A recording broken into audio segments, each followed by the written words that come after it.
তো আমি আগের থেকে এখন ভালো আছি, তাও খুব যে ভালো বলবো না, তাই রোজ তো ব্লগ দিই না, ভিডিও করি না।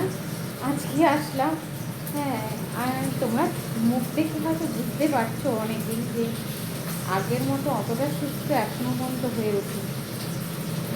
আমাদের এখানে রোদ উঠছে না এখন এই সময়তে হালকা মানে রোদের আভা উঠেছে। সকাল থেকে রোদ ছিল না, পুরো কুয়াশায় ঢাকা ছিল।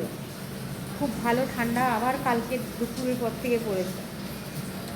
আর তো আমি এই রান্নাঘরে দেখো রান্না করছি। এই ফলই মাছ করবো বেগুন দিয়ে, হ্যাঁ কেটে রেখেছি। আর এদিকে দেখো বেগুন পুড়িয়েছি। আর এটা একটা শিম দিয়ে আলু দিয়ে বেগুন দিয়ে বড়ি দিয়ে ধনেপাতা দিয়ে একটা তরকারি করেছি। আর এখানে দেখো আমাদের এখানে একটা শাক পাওয়া যায়, লাই শাক, ওই শাক ভাজা করেছি।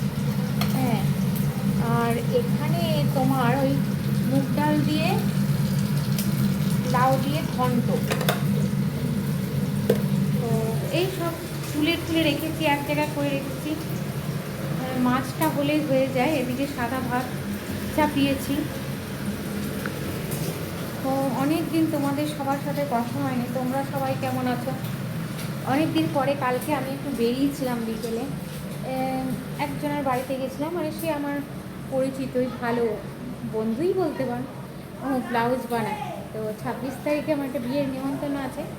ওই বিয়ে বাড়িতে যাবো বলে অনেক শাড়ি রাখা ছিল, জানো তো। আমি এবার পুজোতে তো কিছু কিনিও নি, আর শাড়ি ব্লাউজটাও যে বানানো হয়নি, রাখা ছিল।